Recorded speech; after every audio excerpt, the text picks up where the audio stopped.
il formait le couple flamboyant de l'aristocratie belge, à la tête d'un empire agroalimentaire. Mais tout s'est brisé pour le baron Guy Hulance de Schouten-Hoettenaille et son épouse Myriam, puisque celle-ci a été assassinée par son beau-fils, le 29 mars.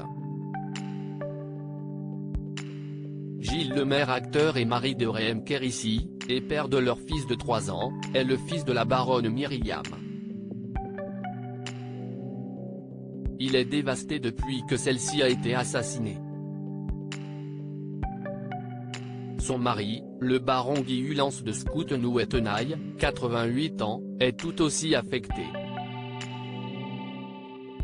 La haute société belge vient de vivre un drame, que rapporte ce jeudi 6 avril Paris Match. CIST le 29 mars que Nicolas Hulance, 57 ans, le fils du baron a ôté la vie à sa belle-mère, après avoir appris qu'Oin, la maison de son enfance, va être mise en vente. Pour lui, il n'y a pas de doute, CIST encore un sale coup de celle qu'il considère comme son épouvantable belle-mère. Il la voit comme celle qui tente de dilapider ce qui devrait être un jour son héritage à lui et à sa sœur Brigitte. Il lui reproche notamment d'avoir offert à ses propres enfants des biens appartenant au clan Hulance. Ainsi, Gilles Lemaire, le fils de Myriam, a hérité d'un duplex à Rome, quand le mari de Virginie, la fille de la baronne installée à Los Angeles, a pu faire de la chasse en Afrique du Sud, avant de s'éclater avec leurs enfants à Saint-Tropez entre villas de luxe et voiliers de 52 mètres. Gstad, Verbier. Le mal est fait et Nicolas Hulance est en boucle, tous ces endroits où nous ne sommes pas conviés. Lui et sa sœur n'ont droit qu'à cette misérable rente de 50 000 € mensuels.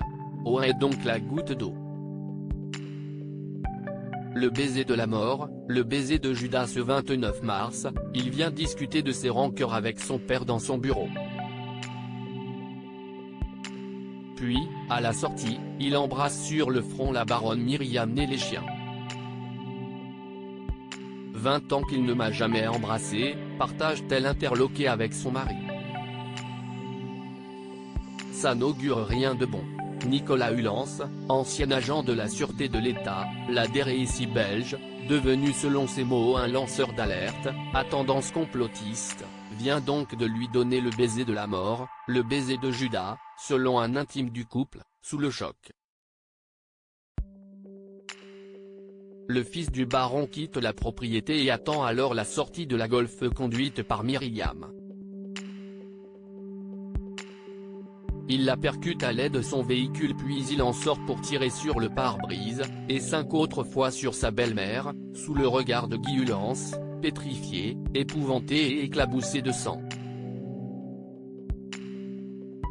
Le fils du baron se rend par la suite au poste de police de la Mazarine, il est arrêté, puis un juge d'instruction le met en examen pour assassinat. Le lendemain, sa sœur Brigitte prend sa défense dans la presse. Dans quelques jours seulement, Nicolas Hulance devait partir en vacances en famille. S'il reste présumé innocent, juridiquement, il est aujourd'hui en prison, placé en détention provisoire en lieu et place de cette pause printanière. Selon un ami de ce dernier, depuis peu il vrillait, il n'avait pas toutes les frites dans le même panier.